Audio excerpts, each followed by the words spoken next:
1.5. Lagyan mo na ni nanay sa lamin. Amen? Bumabasag. Hindi yung bilhin mo yun, hindi nababasag. Ha?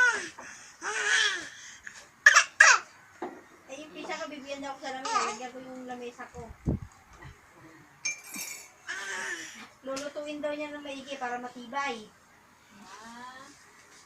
Para hindi mabasag. Mabagsak ka ng mga gamit. Eh, yun lang. Alam mo may mga bata rito. Kaya kung nga lang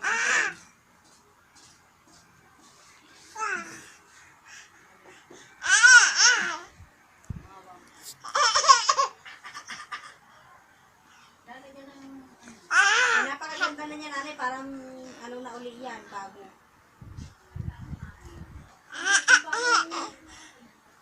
Waterproof na yun.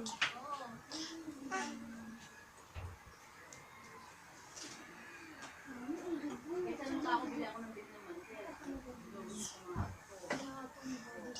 Sino? Si Angel. Anak ko na si baby. Dito po, dugo. Dito. Sana ako.